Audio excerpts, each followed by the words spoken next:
मुफ्ती Tariq Masood, famous scholar. खैर मैं ये अर्ज कर रहा था कि जो ओरिजिनल इस्लाम था ना, जिसमें बड़ी उम्मत की खैर ख्वाही, गुर्बत का खात्मा, सिला रहमी, मामलात में लोग साफ, किसी का कोई पैसा नहीं दबा रहा, कोई किसी की विरासत नहीं खा रहा, सब हुकूक अदा हो रहे हैं। असलाफ तो एक एक पाई के मामले में बड़े हसास थे कि किसी का एक रुपया हम पर न रह जाए। मुआहदात की बेहतरीन सदका जारिया हासिल करने के लिए इस वीडियो को शेयर करना मत भूलें। जज़ाकल्लाह। खिलाफ वर्जी, कुरान ने जहां अहले जन्नत की सिफत बयान की, एग्रीमेंट को पूरा करते हैं। मैं आजकल देख रहा हूं, आप किसी से मकान किराए पर लें, आपकी बात तय हो गई, एग्रीमेंट हो गया, भाई मेरे अलावा किसी को नहीं देना, मैं एडवांस कल पहुंचा दूंगा, ये रेंट, उसको 500 रुपए कहीं से ज्यादा मिलते हैं ना, वो आपको गोली दे देता है। और ऐसे गुन्ना बन के, वो असल में एक्चुअली मेरी वाइफ एक्चुअली मना कर रही थी कि वो हमारा भी फ़िलहाल मूड नहीं बन रहा। असल में जब तुम ज़बान दे चुके हो तो 500 क्या 5 लाख भी कोई ज़्यादा दे रहा हो। यही मंगनियों में हो रहा है, रिश्ते तय होते हैं, डेट तय हो जाती है, कहीं और अच्छा मिला उससे, इनको टोपी करा दी। लड़की वाले कभी टोपी करा देते हैं, कभी ये टोपी करा देते हैं। ज़बान की कोई वैल्यू नहीं है, कोई हैसियत नहीं है ज़बान की। जगह जगह कुरान क्या कहता है, मुआहदे पूरा करते हैं। इन्नल अहद काना मसऊला, इनको पता है जो एग्रीमेंट कर लिया उसके बारे में क़यामत में सवाल होगा। भाई आप हाँ ना करते, आप डन ना करते, अब बोलते हम देख रहे हैं, डन नहीं करेंगे। डन कर दिया, अंगूठियां पहनाई जा रही हैं, लड्डू खिला दिए, सब कुछ हो गया, अब उसको कहीं और पसंद आया तो ये टोपियां शुरू कर देता है, उसको कोई और पसंद आ गया तो ये वो टोपियां शुरू कर देते हैं। वो लोग स्टेट एजेंट ऐसे करते हैं। प्लॉट बेचा उन्होंने, आपसे बयाना भी ले लिया, डन हो गया, 50,000, 5,000, 10,000 कहीं और से ऑफर आई, आपको टोपी करा दी।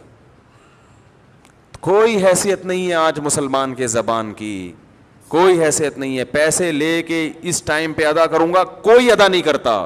1000 में शायद एक फर्द हो जो ये करता हो कि पैसे ले लिए और वो टाइम पे आ जाए, आपके घर में बेल बजाए कि आपके मैंने कर्जा लिया था, ये पेमेंट थी, ये फला तारीख थी। आपकी जिम्मेदारी नहीं है कि मुझे फोन करें, मेरी जिम्मेदारी है कि मैं फला टाइम पे आपके घर पहुंचाऊं। मैं ये सब खत्म। बस वो रसूमात है, मुहर्रम में मुहर्रमी बन जाएंगे, सफ़र में सफ़री बन जाएंगे, रबीउल अव्वल में वो एक मखसूस रसूमात शुरू कर देंगे, और रोड ब्लॉक हो रहे हैं, लोगों के लिए गाड़ियां गुजारना मुश्किल हो रहा है, हस्पताल में एम्बुलेंस में मरीज मरे, हमारी बला से ऐसी की तैसी, जो मर्जी हो जाए, जज्बाती तकरीरें, फिर उसमें फिर फतवेबाजी, फलां गुस्ताख, वो फलां गुस्ताख, और सियासतें इस्लाम के नाम पे क्या, जिसको जहां गुस्ताखियों पे खुश होते हैं कि फलां ने गुस्ताखी की है, टाइट उसको जलील करने का मौका मिल गया, मजा आएगा। अब जो है ना, उसको संभलने का मौका नहीं देते कि ये हकीकत में गुस्ताखी है या गलती हो गई उससे। हकीकत में तो ऐसा नहीं है, जबान लुढ़क जाती है, मौका दो। अगर वो रुजू करता है तो उसकी बुराई पे पर्दा डालो, भाई गलती हो गई, अच्छा है, पता नहीं चला। यानी किस्सा मुख्तसर ये कि जो इस्लाम हकीकी है, जिसमें अमल है, वो मार्केट से आजकल बिल्कुल बोलो भाई शार्ट हुआ हो। आज़ाने, लोग बताते हैं यार हमारे घर के ऊपर स्पीकर लगा हुआ है मस्जिद का, इतनी जोर से अजान होती है, बच्चे डर के उड़ जाते हैं। कैसी कौन सी अजान है इस्लाम में भाई? मजहबी आज़ादी का ये मतलब है आप भोंपू लेके लोगों के कानों में अजान फिट कर दें इतनी स्पीड से? आप ऐसी जगह स्पीकर लगाएं कि किसी के घर में डायरेक्ट ना जा रहा हो, उसकी आवाज़ फजा में गूंज रही हो, और इतनी जितना आपका महल्ला है, बस दूसरे महल्ले में दूसरी मस्जिदें बोलो ना भाई मौजूद हैं, उनको अपनी अजान सुनाने की चंदा ज़रूरत नहीं है। लेकिन अगर कोई कंप्लेन करे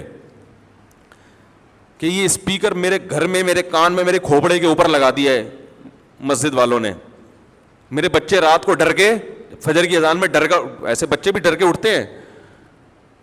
दूसरा, एक साहब ने मुझे कहा, मैं स्टडी के लिए बैठता हूं,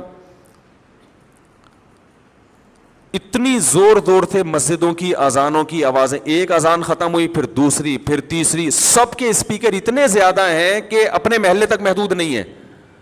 ہر محلے کی مسجد, جو میرا محلہ نہیں بھی ہے, اس کی اذان بھی میرے کان میں اسی پاور کے ساتھ آتی ہے جتنی میری مسجد. تو میرا پونا گھنٹہ, آدھا پونا گھنٹہ اسی میں لگ جاتا ہے. تو بھائی آپ کو کس نے کہا؟ پہلے زمانے میں تو اسپیکر نہیں تھا, جب مؤذن آواز اذان دیتا تھا سب کو پتہ چل جاتا تھا. اب تو اسپیکر ہے, تو اسپیکر کا مطلب یہ ہے کہ مؤذن کو زیادہ گلا نہ پھاڑنا پڑے, بس یہ مطلب ہے. اور لوگوں کو پتہ چل جائے کہ اس مسجد میں نماز کا ٹائم ہو گیا ہے. تو آپ کے اپنے محلے تک محدود رکھیں, دوسری مسجد اس سے زیادہ نہ بڑھائے. ہمیں تو ایسا بھی ہوا ہے کہ تراویح پڑھ رہے ہیں, دوسرے مسجد سے تراویح کی آواز اتنی زور سے آ رہی ہے کہ اپنی تراویح پڑھنا مشکل. او بھائی تو اپنے نمازیوں کو سنانا, تو پورے محلے کو کیوں سنا رہا ہے؟ میں نے جمعے کے دن مسجد باہر کا اسپیکر بند کیا ہوا ہے. بہت لوگوں نے مجھے کہا کہ کھولے, جمعے کا پتہ کیسے چلے گا؟ میں نے کہا جمعے کا کیلنڈر میں دیکھیں گے, پتہ چل جائے گا کہ آج جمعے کا دن. جو ہماری بات سننے کے لیے آئے گا اس کو سنائیں گے, جو نہیں آیا ہم نے بھونپو لے کے پوری قوم کا ٹھیکہ نہیں لیا ہوا کہ ان کے کان میں جا کے گھسنا شروع کریں ہم. سمجھ رہے کہ نہیں سمجھ رہے؟ تو یہ کون سی تعلیمات ہے مذہب کی؟ رسول اللہ صلی اللہ علیہ وسلم اتنا خیال کر رہے ہیں تہجد میں اٹھتے ہوئے بھی کہ کسی کی آنکھ نہ کھلے. حدیث میں آتا ہے آپ سلام کا جواب دیتے تھے اتنی آرام سے کہ جس کو جواب پہنچ جائے, اور اتنا تیز بھی نہ ہو کہ کوئی سونے والا اس کی آنکھ کھلے. تو خیر کہاں سے کہاں بات, ہم نے کچھ زیادہ ہی آج ہم اسٹیشن پہ بیٹھ کے کچھ پوری دیکھ کھا گئے. آج ہم نے ارادہ کیا تھا راستے سے 2 نوالے لیں گے. تو میں یہ عرض کر رہا تھا کہ اس ٹائپ کا جو مسلمان ہے ان کی تو بھائی سبھی مخالفت کریں, ہمیں اس پہ کوئی اعتراض نہیں ہے. یہ لوگ اسلام کے نام پہ اپنی سیاستیں چمکا رہے ہیں, اسلام کے نام پہ جو ہے وہ اپنے آپ کو یہ ثابت کرنا کہ ہم بہت بڑے محب ہیں, لیکن حقیقت میں یہ اسلام کو دنیا میں بدنام کر رہے ہیں, یہ اسلام کو پر عمل نہیں کرنے. تو ان کو مجنوں, دیوانہ, پاگل, مستانہ, جو کہنا چاہو, جو آپ کو مناسب لگے, آپ کسی بھی لقب سے ان کو یاد کر سکتے ہیں. جذباتیت ہے ان میں, جذباتیت, سننا نہیں, تحمل سے بات نہیں کرنا, آرام سے بیٹھ کے, ایک ہوتا ہے نا بھائی اس پہ آؤ ذرا بیٹھ کے, ایکچولی نا گستاخ کے معاملے میں ہم, گستاخ کا جہاں تک معاملہ آئے گا, ٹھیک ہے نا, بس اس میں اعتدال ہے ہی نہیں, اس میں بے اعتدالی ہی نبی کی محبت ہو.